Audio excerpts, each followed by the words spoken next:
In today's show, the Blazers host 2 lottery prospects in the weekend before the NBA draft for a private workout at the facility. Plus, Kevin Durant's got a new team, and the Oklahoma City Thunder are world champions. Welcome to Locked On Blazers. Let's get into it.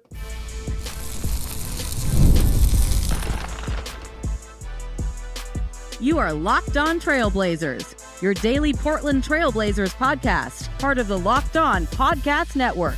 Your team every day. What's up, world? It's your past first point guard and Trailblazers reporter, Mike Richmond. You are listening to another episode of Locked On Blazers, part of the Locked On Podcast Network, available wherever you get podcasts and also on YouTube.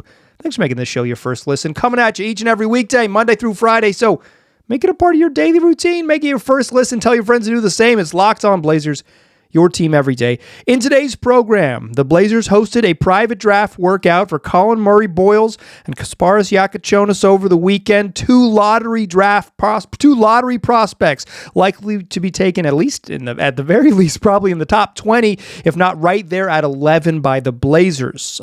The weekends before the NBA draft, what is probably the Blazers' final draft workout of the cycle. We'll talk about both those gentlemen and what they would mean for the Blazers. Kevin Durant's got a new team. He's going to play in Houston next year. It's what Kevin Durant does. He switches teams every 2 seasons or so. We will talk about the fallout of that, and I actually think there's an angle here that is really specific to the Blazers that you will find intriguing about this trade. That isn't just like Kevin Durant, new team, Suns, all shooting guards. And then to close the show, I want to talk about the NBA Finals because, indeed, it's over. I just watched Game 7. Congratulations to the Oklahoma City Thunder, your world champions. Obviously, they don't play every team in the world, but I got a feeling the Thunder are the best basketball club in the world regardless. That's what we're going to do. Let's get into the program. Collin, Murray-Boyles, Kasparas Jakucionis in the practice facility, at the Blazers practice facility over the weekend, as first reported by Danny Morang of 1080 The Fan. This was one of them private workouts, which really just means that the Blazers did not broadcast it, and the Blazers did not invite the media, and these were likely with just like 2 dudes in the gym. They probably didn't play a lot of ones, right? Maybe they did a little bit, but it's like these are probably like individual skill workouts. You get usually the reason that workouts are private is dictated by agency, right? That's the preference of the agents, and so you go that way. So who are these guys? Collin Murray-Boyles he measured 6'7", 6'6.5", barefoot. He's a forward from South Carolina, spent 2 years with the Gamecocks. He was like a power big in college. Like he feasted on, he had a little face-up game maybe in college, but a lot of just bullying dudes in the low post. A lot of just scoring in the low post. Not much of a shooter. Didn't make a 3 his first collegiate season. Shot 26.5% from 3 his second season. That's going to be the swing skill for him, but he might be the best defensive player in the draft. He's 20 years old, 6'7", 240 pounds. If he is, the question is kind of like, what is he? He gets a lot of comps to Draymond Green. If he is Draymond, which is like, Draymond's probably going to be a first ballot Hall of Famer. He's one of the best defensive players of his generation. It's really, that is a rich comp, right? But if he is that, he is this like multi-positional defender who can scale up because of strength and smarts, guard fives a bunch and allow you to play a bunch of uniquely small lineups, and by virtue of allowing Murray-Boyles to play the 5 would mitigate some of his challenges, offensive challenges, because maybe he could be a roll man, or at least like you could have a lot more shooting on the court with him. If he's not a 5, and again, he measured 6'6.5" in shoes, no one else that size, you would say maybe he's a center, but this is a unique player, right? This is a unique talent. If he's a forward, right? If he's like small forward size, if he's a 3-4, is probably like a power forward, then the lack of shooting is a challenge, right? I think there's a world in which, because he shot 71% of the free throw line his sophomore season, 67% his freshman season. Like, it's not like he has like these indicators like he might end up being a good shooter. It's like that's not what he is right now. But he did average 17, 8, 2.5 assists, 1.3 blocks, 1.5 steals. He might be the best defensive player in the class. He's a really good passer for his size. He's a uniquely skilled player, and he's a weird player. Sam Vecini had a great breakdown of him in his draft guide. He said basically like, if you believe in your coaching staff and you believe in your creativity of your franchise, you might rank him 5th in the draft class based on just talent alone because you know that you're creative enough to use his gifts. And if you aren't confident in your creativity as a staff or the current coaching staff or whatever it might be, you might rank him in the teens because you just don't know that you can maximize his gifts. And I think that really speaks to what he is, right? Like, if you can figure out how to an elite, versatile defender who can really pass on the other end, if you can figure out creative ways to leverage those skills, you have an NBA-sized forward with a bunch of intriguing, unique talents. If you can't, a lot of square peg, round hole stuff because it's a non-shooting forward in the modern league or modern NBA. They don't really exist in the league at a high level. They exist, but these aren't high-level players. And in addition, like right now, Murray-Boyles doesn't have like a handle, like an elite enough handle to say like, okay, well, if you just give him the ball, the shooting stuff doesn't matter because he can get where he wants to go and he's a really good passer. If the handle develops, I think you can get away with not being a shooter. And if the shooting develops, I think he's a really good basketball player. For me, I probably don't love him at 11, but I think smart enough people have him in that range that I think it would be fine. Vecini has him 8 in his rankings. ESPN has him 13, and Rafael Barlow over at Locked On NBA Big Board has Collin Murray-Boyles at 16. He's a guy in the teens. I think on this specific team, like the current Blazers, I have a hard time seeing Murray-Boyles being effective because like a multi-positional defender who can't shoot is like not exactly what this squad needs at the moment.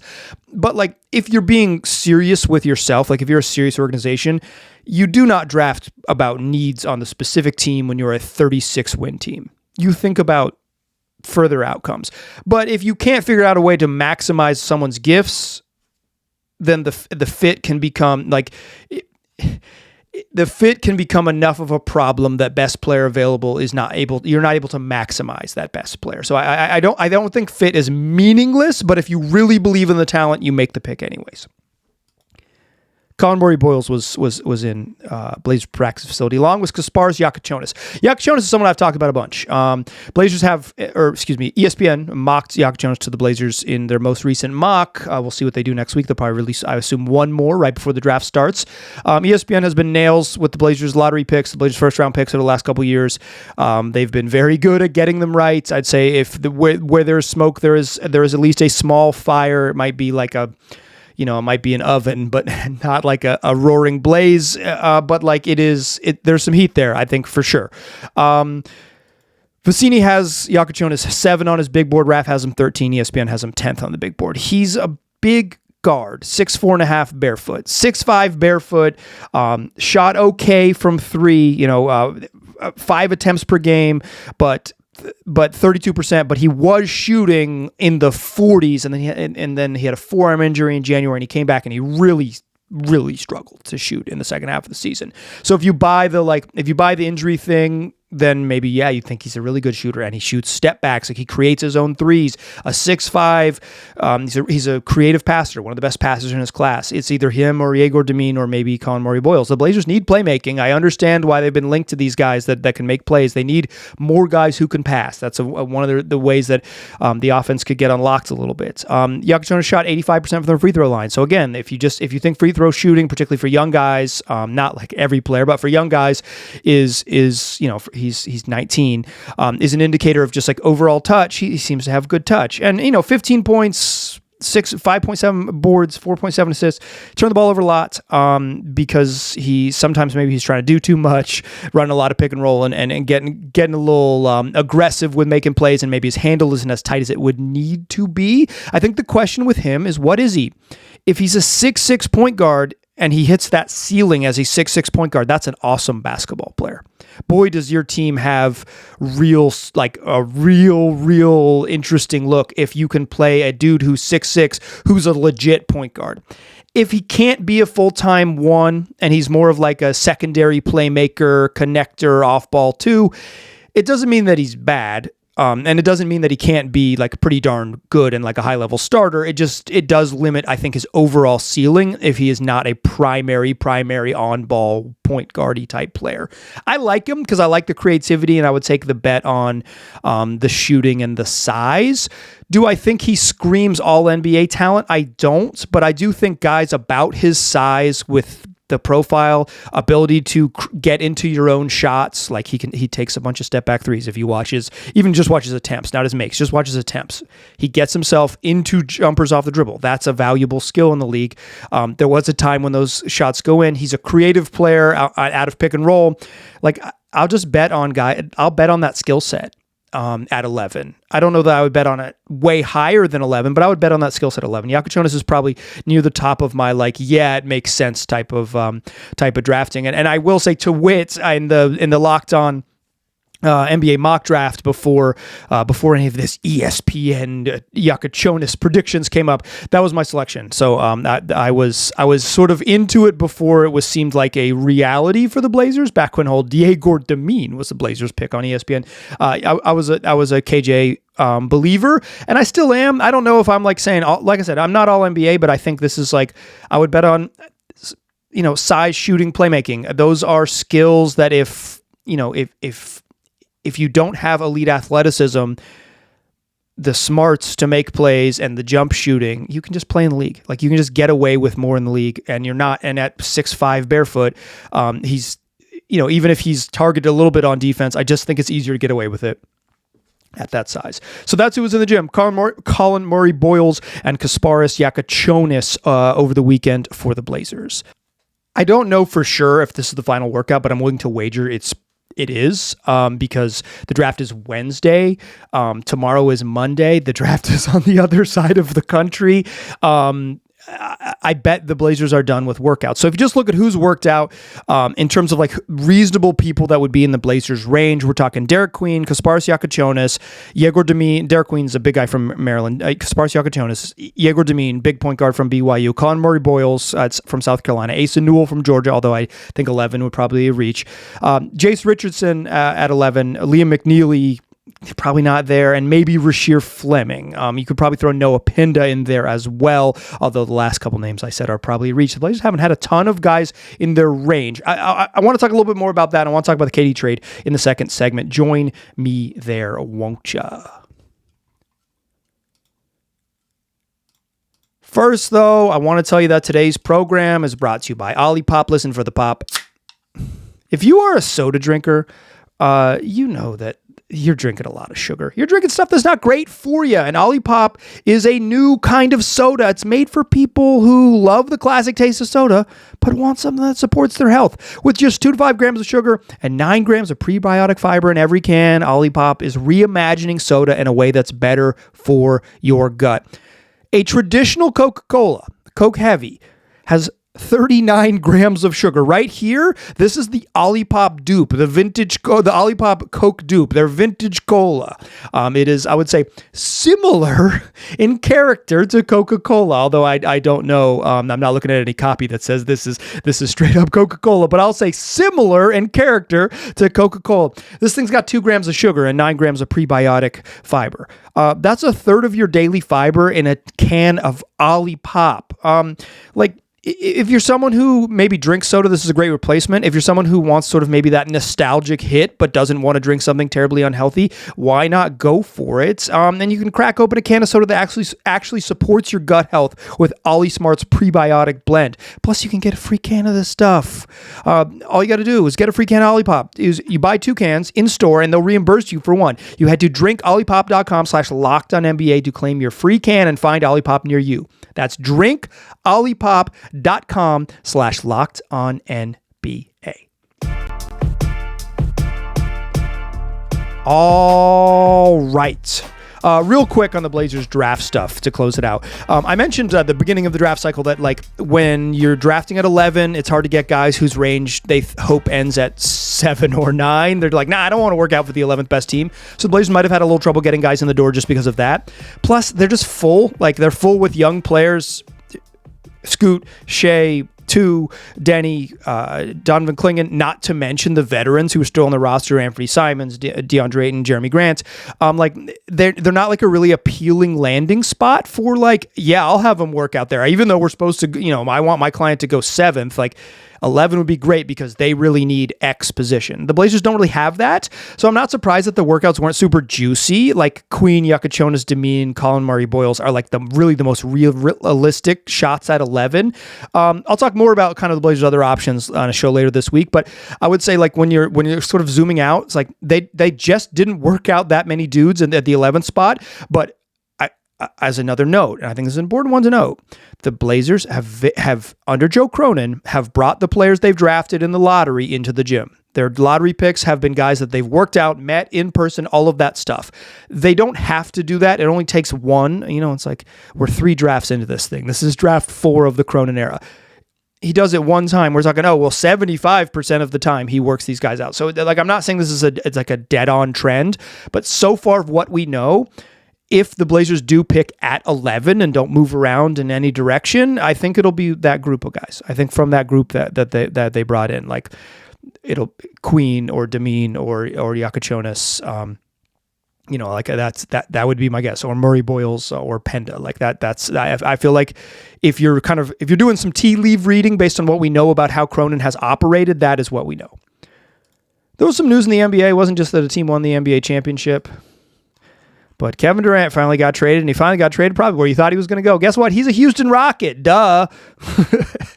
They were always going to. As soon as the Rockets last summer made a deal with the Nets to basically buy back Phoenix's picks, a deal with Phoenix seemed inevitable, whether it was Devin Booker, when they still hold some out picks from the Suns, so maybe it will be in the future, or Kevin Durant. A deal between Houston and Phoenix always seemed inevitable. The Rockets on several occasions have bet against Kevin Durant teams. They've bet against them. They've said, we'll take those Brooklyn picks because I bet it won't work, and we'll take those Phoenix picks because I bet it won't work. And then they've traded for Kevin Durant. The deal, which cannot be completed until July, so it could open up and include more teams, because as I understand it, the way it is constructed now, the Rockets would be hard capped at the first apron, and if they get a little bit creative, they'd still end up hard capped, but likely at the second apron, so they'd have a little more wiggle room.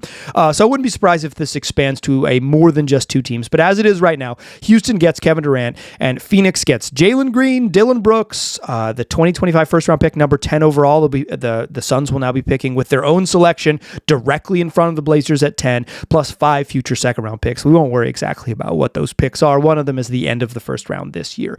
What does this mean for the Blazers? Are the Suns worse? Yeah, I think they're worse. Maybe. They won 36 games last year. Look at the roster right now. And like if I told you this crappy Suns roster won 36 games, you wouldn't be that surprised, would you? You wouldn't be that, like, you'd be like, oh yeah, well, they didn't have anyone who could play defense last year, and now they've got Dillon Brooks. Jalen Green's not very good, in my opinion. I'm not a big Jalen Green guy, but he's not very good, but he is young and he can get better, and so maybe it works, right? Maybe it pops. There's some reporting from Gerald Bourget of PHNX that the Suns do indeed intend to keep Jalen Green. Yeah, so like if you're rooting for the Blazers to make the play-in and finish above teams, etc., like the Suns certainly didn't get better today. They maybe got better. They maybe helped their future a little bit, but it was always going to be tough trading 37-year-old Kevin Durant on the final year of his contract. Speaking of that, the Houston took a risk. There's no doubt about it. It's a relatively small one. They just don't even need the 10th pick in the NBA draft in 2025. They don't need it. Like, think about last year. They picked 3rd overall thanks to Brooklyn, thanks to the first time they bet against Kevin Durant. Again, now he's on the roster. But like, they picked 3rd overall last year, and they got Reed Shepherd. He basically didn't play. He certainly didn't play in the playoffs. He basically didn't play during the regular season. Spent some time in the G League. The 3rd overall pick. That's pretty rare, just because they were competitive and whatever, and they're just crowded. Like the roster just has a bunch of sort of like playable dudes. They've got playable depth. I guess their depth took a little bit of a hit because you're sending out 2 players and bringing in 1, and that 1 player is 37. But if Reed Shepherd can play a little bit this year and is an NBA rotation guy, even a low level one, but like not a complete negative, I think it's fine. I'm not really a Jalen Green believer. I don't think he's awful, but I just think he's too inconsistent at what he's supposed to do well to feel good about it. It's like if he was just awesome on offense, but he didn't do a lot of other stuff, like if he just really shoot it and really score, like then I'd be like, yeah, awesome. But I don't even think he's consistent enough at that. And then I think in the playoffs, he was so he had one awesome game and he was pretty brutal in the rest of their series. It's like he was so kind of just such a dud at that level. Just when it's like this team desperately needs you to score, I do not think it's that big of a risk to switch out Jalen Green for Kevin Durant. If you're a believer in Jalen Green, you might like this trade more than me. I do think the Rockets also have a bunch of dudes who conceivably like step into the guard strong primary scorers role that Dillon Brooks previously occupied.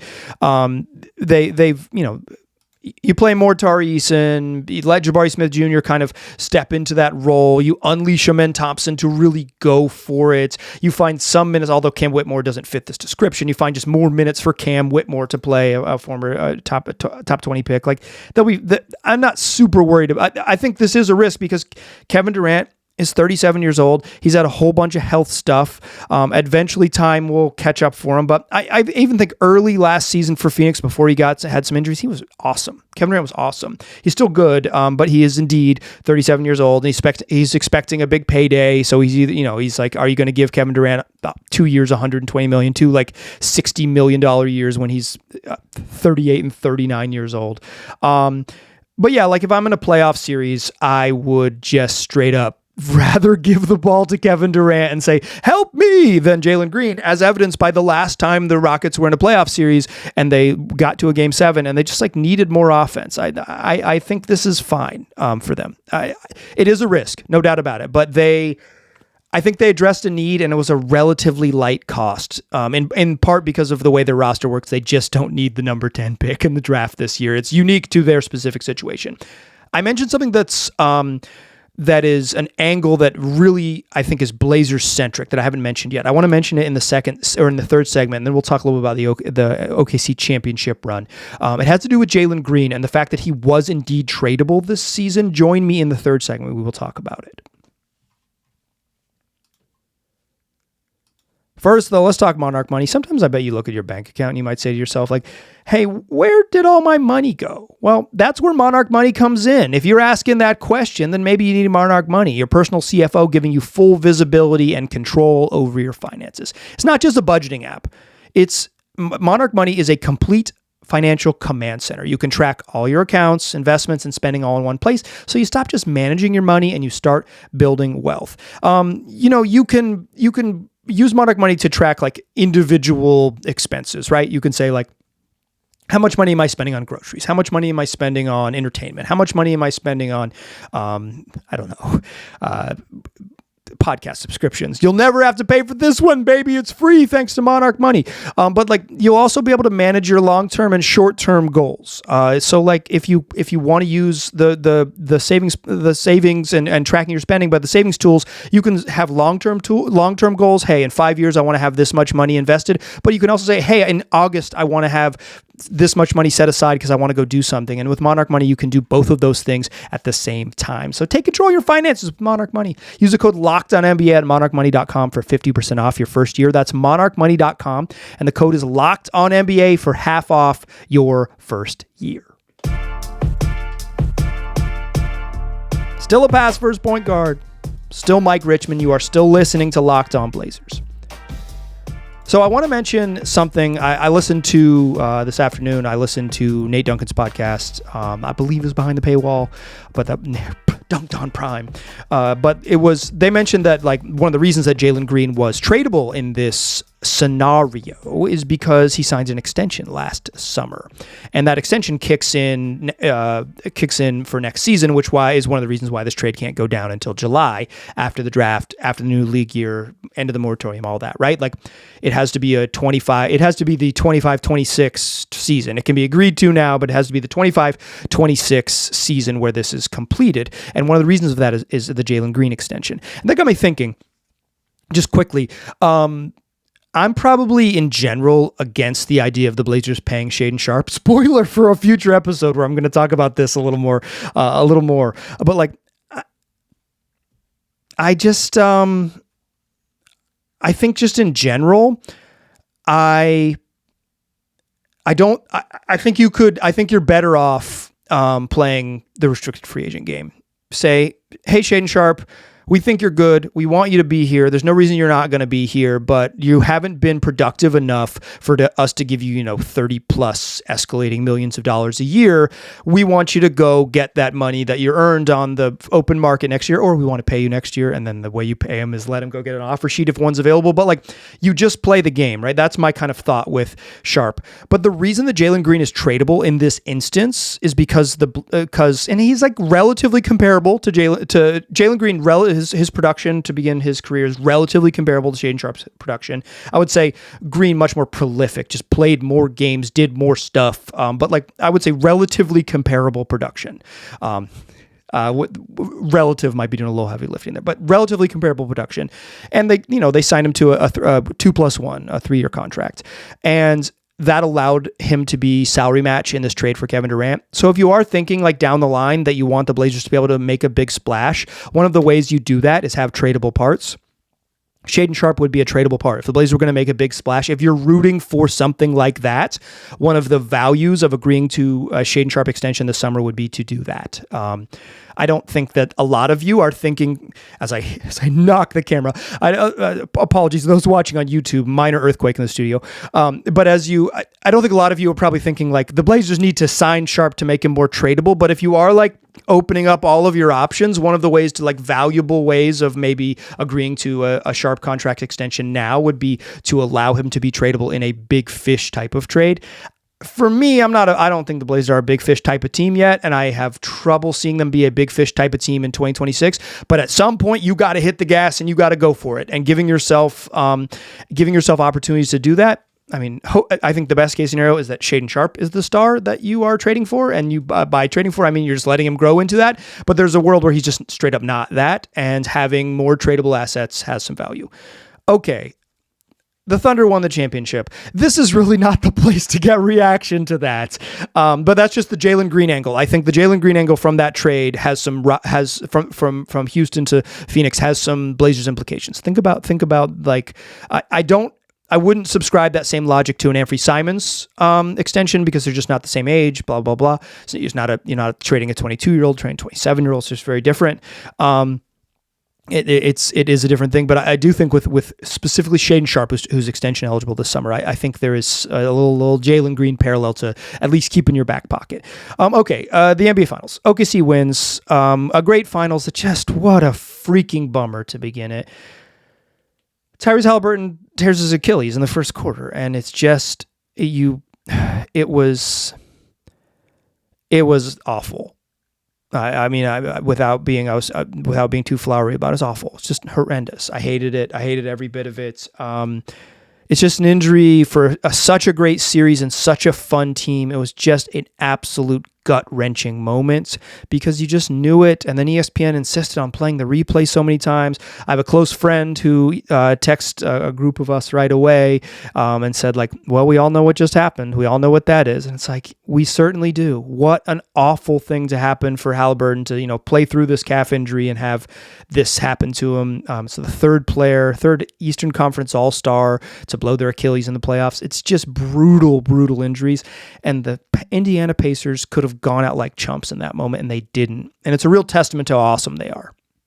I love this Pacers team. They were so fun. I would say by the time they got to the finals, I liked this Pacers team. And by the time I was like, yeah, I like the Pacers. I've really enjoyed watching them. By the time we got to game 7 of the NBA Finals, I'm like, I love this group. TJ McConnell, oh man, he played his butt off, right? Played his butt off. He was so good in Game 5. He was and almost did it. He was really darn good in Game 6, and in Game 7, he had another monster third quarter as the game was kind of slipping away. He was the only Pacer who could score consistently. He's leaving the floor and he's crying. And I'm an emotional guy. I'm feeling that. And then he comes in the back and the camera meets him, and Tyrese Halliburton's there on crutches, dapping up his people as they head back after this exceptional season for the Pacers. And TJ leans in to give him a hug. And your boy is crying in the living room. And it was like a moment that reminded me of why I like sports. There is something like I didn't care about the Indiana Pacers in May or in April, I guess. And by June, watching them lose at the end of the games causing me to tear up in my living room. There's something really... They were such a compelling team. They were such a compelling team.